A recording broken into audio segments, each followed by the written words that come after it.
Hi, I'm Scott Beaulier, Director of the Johnson Center for Political Economy here at Troy University and host of EconVersations.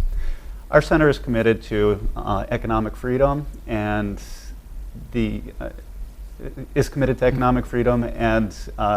emphasizes the role capitalism plays in promoting prosperity and improving human lives. On tonight's show, we're going to be looking at one of the key contributors to the growth of government, earmarks, and the practice of earmarking different revenue sources and then linking expenditures to those revenue sources.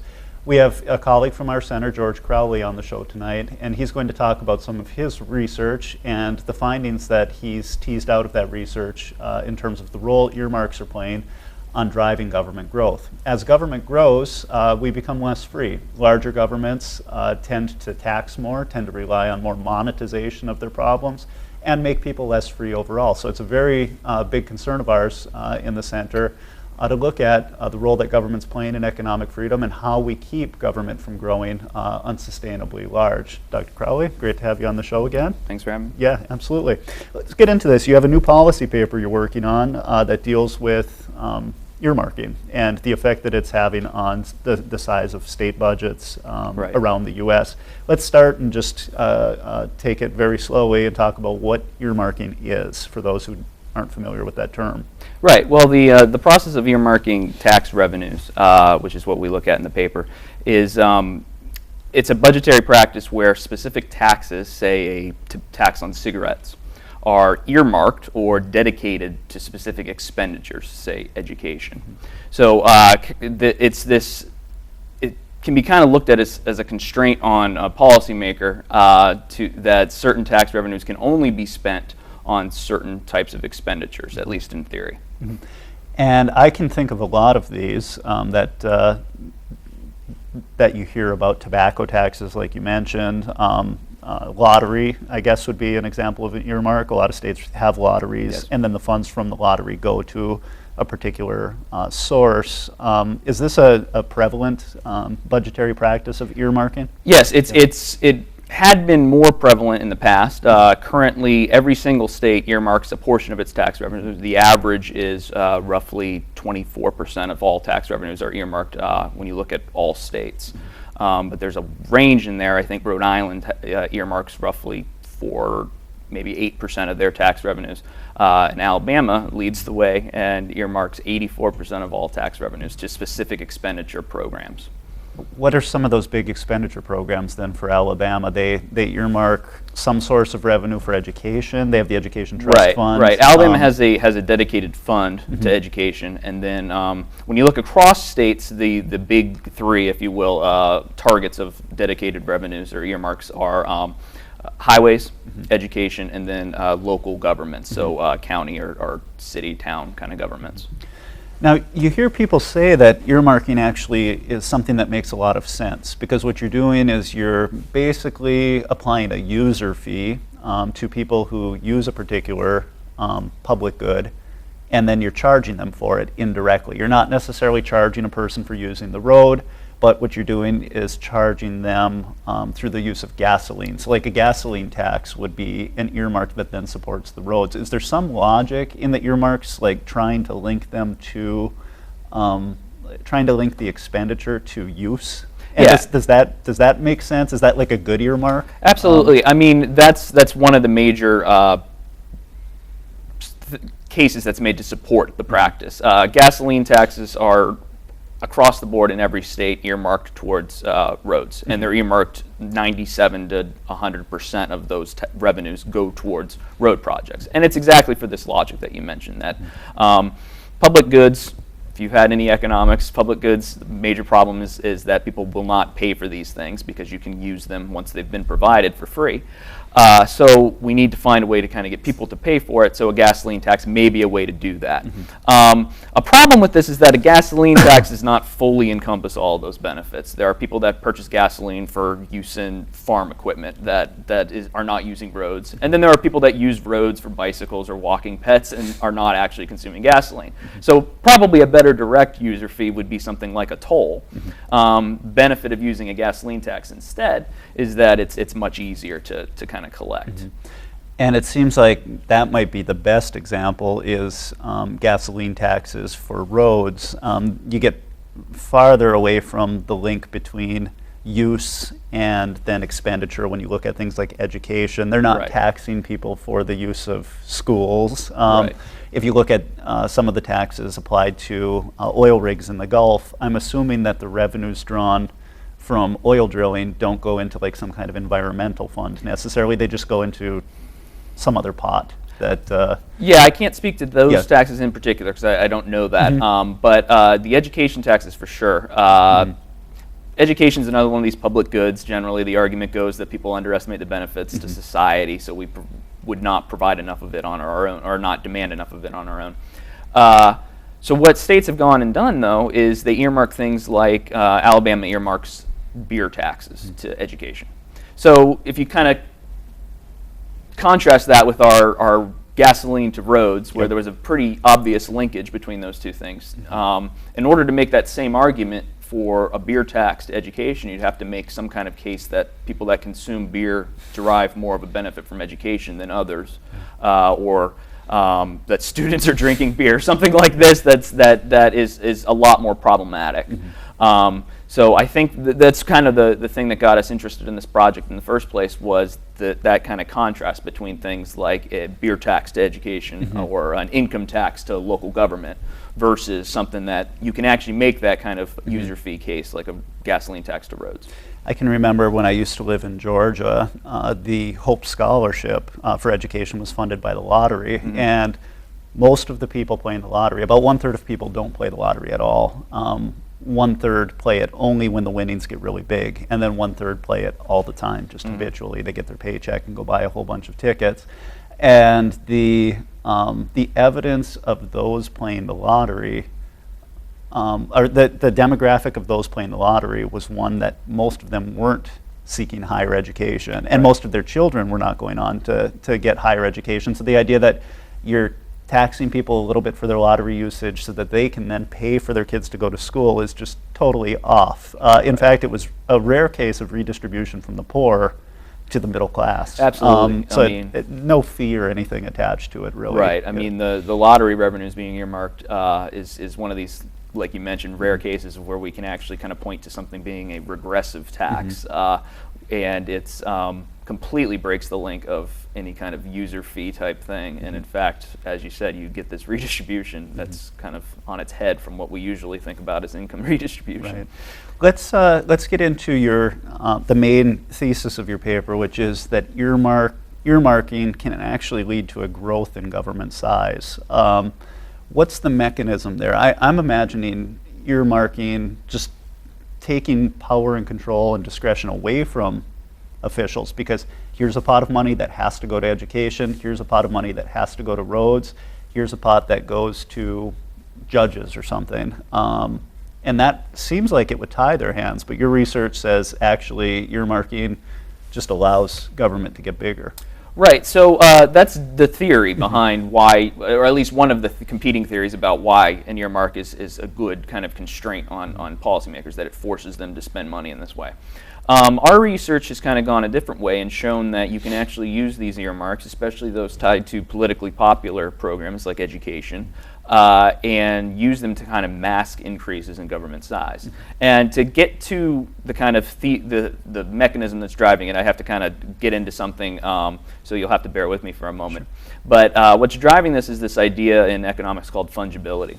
And the idea that if something is fungible, it essentially is a perfect substitute.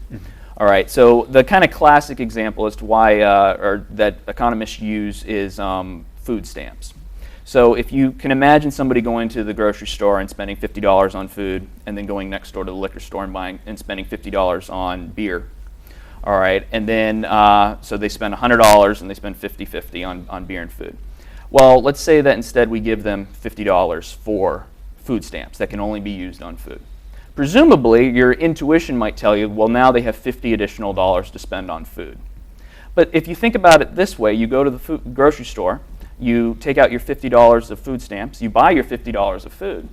And then you take a step next door to the liquor store, you open up your wallet and you say, wow, food stamps are great, I have $100 to spend on beer now. So the idea here that you can take money and dedicate it to a specific use, I'm not making the claim that anybody's doing anything fuzzy here. They're using money and they're spending it on the dedicated use. Yep. It's just freeing additional resources to be used elsewhere. So if you take that and you kind of amplify it up to the government level, if we take money and we say we're spending $100 on education, and then we earmark some tobacco tax to education and it raises an additional $50, you might think, well, now we have $150 to spend on education. Well, presumably you could do that and you'd see a full dollar for dollar increase in spending on education.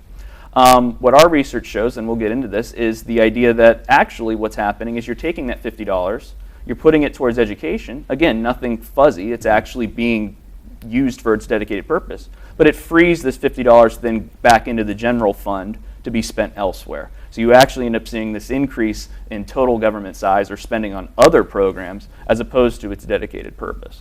That makes good sense to me, and you can think about it even, I like your example, you can think about it even like at an individual level. If you pick up some outside income, I do some consulting, make some extra money, and I like to think that all of my consulting money will just go towards my children's education at some point, but now I have this pot of money that's covering their education, and what it leads me to do with my other amounts of money is not focus on education with them and crank up spending on other things. It's very concrete, and fungibility is something that isn't unique to government in terms of being able to reallocate money elsewhere. Yeah, I mean, it's you can kind of equate it to, if you want to think about it at the individual level, that you get a $20 bill from something, you put it in your wallet with a bunch of other $20 bills, and you say, I'm going to use that $20 bill to buy some DVDs or something. You go, you open up your wallet, well, there's a whole bunch of money in there. You don't know which specific thing. I mean, if it's a perfect substitute like that, then this fungibility issue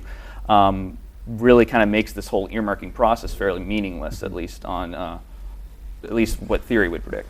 Now, why can't you just put lock boxes on the earmarked funds, or prevent? I guess they're not specifically taking money out of the earmarked revenue sources, then it's just that there's more money freed up for other uses, or do they sometimes raid the earmarked revenue sources too? I can't speak to whether that actually ever happens, or and I'm sure every state varies on whether what you can do with, say, surplus revenues or something like that. But the case we're trying to make, and our case doesn't even depend on them actually raiding earmarked funds. We're saying that given that you would spend some general fund revenue in addition to earmarked funds, that you can take those earmarked funds, actually spend them. Again, remember, the person who gets the food stamps is not spending the $50 food stamps on anything other than food. Yep. It frees up money that they would have otherwise spent to go to other places. So the earmarked funds may very well be being spent where they're supposed to be being spent. And I would happily assume that they are.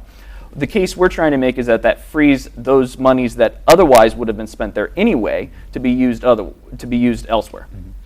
You bring up another term in public economics that's used in this literature called stickiness. And can you talk a little bit about the effect earmarking has on funds sticking with the source that they're earmarked to? It seems like they're not really sticking very well, right? You're raising money for an earmarked particular purpose to increase educational quality, and all you're getting is about the same level of spending on educational quality then. Right. So the idea of stickiness, it comes from this. There's a phenomenon that we kind of call the flypaper effect, and it goes to this discussion we're already having, that if you dedicate money to a certain expenditure, in theory it should have no effect because it's just fungible. That said, there is some evidence that certain funds do stick. And that's what we kind of call this flypaper effect. It's kind of this bizarre phenomenon because it's completely contrary to economic theory. As far as our research with the earmarks or the earmarked tax revenues, we do find that certain revenues do actually stick. And we define stick as essentially you see this dollar for dollar increase. If the best example is gasoline taxes to roads. If I raise one additional earmarked dollar of gasoline taxes, we do see in the data that does lead to roughly a $1 increase in spending on roads. So with those kind of direct linkage, you do see that there's more stickiness. A case where we completely do not see any stickiness whatsoever is the number of states earmark a portion of their just general sales tax revenues to education. So general sales tax, the tax we pay on basically everything. Certain states take that, a percentage of it, say 30%, and dedicate it to education expenditures. We see in our data that has absolutely no effect on education spending. And in fact, what it does, as theory would probably predict, it actually increases total spending as if it was out of the general fund. Yeah, back to the food stamp thing, essentially. Absolutely. Yeah. Let's talk a little bit about how important earmarking is in driving growth in government. There are many theories about why government has gotten big. Some of them have to do with like voter ideology and just changes in attitudes about government size. Others have to do with just the nature of politics, redistributing and concentrating benefits on some people and then redistributing income around. So it's basically, we have a transfer society. How does this earmarking research you're doing fit in terms of like a causal story of government getting much bigger? Is it one of the real big drivers, or is it kind of a marginal? I wouldn't necessarily say it's one of the major drivers of growth. I think it's extraordinarily important, though, and it's becoming increasingly important. States have, through time, decreased the amount of revenues they're earmarking. But I think that's likely to change going forward for a couple major reasons. The first of which is that states are desperate for cash at the moment. The majority of states are in serious revenue trouble. So you occasionally see calls for, actually in Alabama, we have a recent call for a tax on cigarettes that would be earmarked for education. And you see these kind of calls for the fairly low-hanging fruit type taxes, where if we just put a special tax on a certain group of people who consume cigarettes, and then we earmark it for a certain other group of people, then that'll solve our problems. So I think that's going to be the case. And then also you are seeing these increased calls for kind of constraints on spending. And to the extent that earmarking is still popularly believed to be a good constraint, you will probably see calls for, well, no, we need to take power out of the hands of the policymakers and put it into these specific rules that say you have to spend this on that. So while I don't think it's probably been, like through history, a major driver of growth, it's certainly been a contributing factor. I think it probably will become more important as we go forward. You may not know this, and this extends beyond what you're doing in your paper, but where does earmarking really come from in the history of its development as a practice? Is it a reaction to just politicians spending willy-nilly on whatever they want and an attempt to constrain them then? I believe that historically, and I'd have to go back and double check this, but I believe historically it started with earmarking things like property taxes to education, which is another thing where it's a little harder to make the linkage, but it is at least, there is a case you can make there that people live in an area and they demand the education services. And then from there, the major kind of justifications for earmarking are things like, well, we're going to dedicate a certain amount of revenue so that way we know there will always be money for education, or we know there will always be money for roads. So my guess is that is probably the logic that has driven a lot of these things to get passed, the idea to constrain politicians, but also probably more so to the idea that we will always have a pot of money that they can't touch. And to some extent that's probably justified. So you're concerned about earmarking and the effect it's having on government growth, and your research calls for an end to the practice and cleaning up of the way that we're allocating revenue. What would be a more simple way of improving budgetary practices? Do you have an alternative in mind, or is it more just looking at this isn't working at keeping down spending? Generally, I'm always in favor of lower taxes with broader bases. So as idyllic as like a tax on actual just consumption would be, a sales tax is probably the best we've got. A lower sales tax that was broader base, covered everything, would be probably a better alternative to these selective and overlapping taxes where you go to the store and you buy a case of beer, you buy some cigarettes or whatever, you pay your sales tax, but then there are all these additional taxes levied on top of it that are just pure distortionary. They're very popular to pass because these are things that we see as bad as society and we're taxing those people or something like this. But in general, I will always support lower tax rates that have broader bases to these more selective and sin taxes or anything of that sort. So help me and our viewers understand how that might work. Then you have a lower tax that's a broad base, maybe a consumption tax of like 5 or 6%, and you eliminate a lot of the earmarked taxes. Maybe it's even higher than that. Who knows? All of that money just goes into the general fund then, and different departments need to ask for money and try to get their budgets approved based on some kind of selection process, as opposed to the education fund having these funds committed to it. It'd be more of a competitive effort to gather resources. Right, from in theory. And what I should also make clear is that I'm also a very staunch advocate of tax and expenditure limits on policymakers. So the ideal scenario would be there would be some strict expenditure limit above which the policymakers wouldn't have the discretion to go, and then under that, competing agencies would have to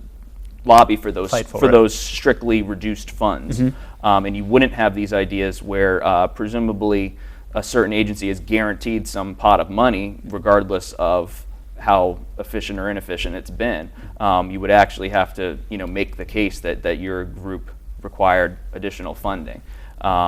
If it all was in some pot and left to that process, I think that would probably be preferred to the situation we have now, where certain entities are just guaranteed revenues out of different tax streams. Yeah, I remember doing some work a few years ago that looked at expenditure limits and the effect that they had in keeping budgets stable in like Colorado, which was one of the first to do this. And Colorado linked its expenditures to population growth and the rate of inflation. And so you didn't have these wild swings, whereas in Georgia there weren't expenditure limits. So one year you got a 20% increase in the state expenditures, and then the economy tanked the next year and you had this huge fall. Right. That's really difficult for just ordinary folks to predict and anticipate. And from a budgetary planning standpoint, it's just disastrous, because you're handing out things to people one year and then you're prorating and doing all kinds of crazy things the next year. So that idea makes real good sense to me. Right, and if you couple it with the idea that a lot of these places that have expenditure limits that are somehow tied to income, or places that just do not have expenditure limits, you get these essentially counter-cyclical type things where there's a huge downfall in tax revenues, and this is essentially what's going on in a large number of states at the moment. You see this downfall in tax revenues, and states at the same time are seeing people have tough times, so people are asking for more services, and states are faced with either debt problems or having to cut services that are in all likelihood more necessary during these economic downturns. Right. I'm curious, and I don't know if you looked at this at all, but you said, was it Rhode Island, or there was a state that only earmarks about 4%, and then Alabama's at 84%.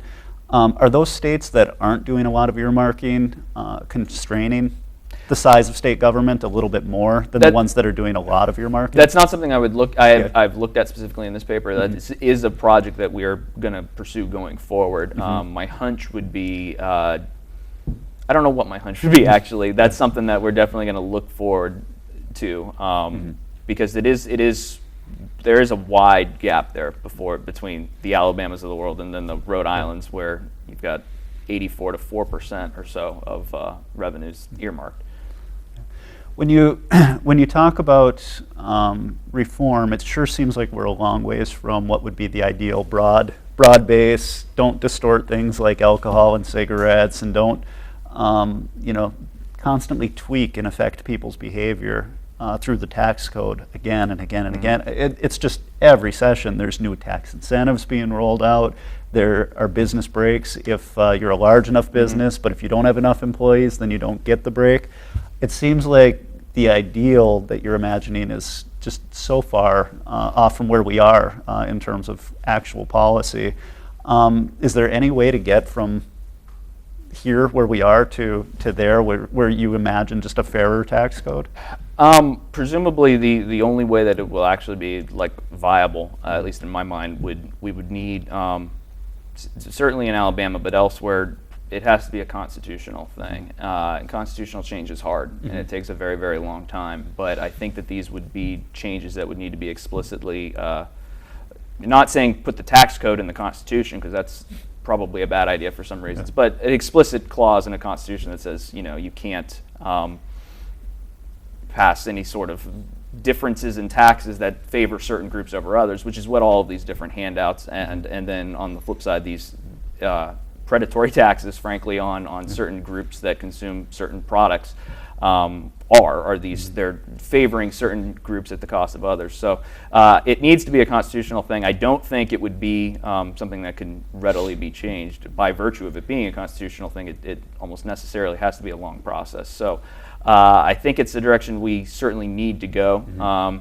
Last time I was on here, I said I was pessimistic about looking forward, but at the same time, my pessimism gives me optimism because something has to change. People are obviously angry, and states are really kind of coming up against it as far as budgetary problems. So I think that as bad as stuff is getting, it's probably going to force some of these tough changes. Yeah, it's a mess, and I think that you're right that budgetary realities can often present shocks and new opportunities in terms of the way forward for legislation, and we'll see what happens. We only have a minute left. I'm just curious. You just wrapped up a semester too, teaching Ayn Rand's Atlas Shrugged in a Morality of Capitalism class. How'd your students respond to that? They seem to really enjoy it. Yeah. It's a book that I refer to as disturbingly prophetic because it is if you haven't read it, I recommend you read it. But it's extraordinarily relevant even today, and they seem to actually really respond to it well. And we didn't just read Rand; we brought in a lot of the more classic thinkers in morality, and then also in just capitalist thought in general. And it was a great time. I really enjoyed it. Yeah, she certainly understands distortions in her big book too. Absolutely. You play with the thing here, and it has all kinds of ripple effects elsewhere. Absolutely. So. I think she would understand and appreciate your work on earmarking if she were around. Well, thank you for joining us tonight, and have a great summer as well. And thank you, viewers, for tuning in. Good night.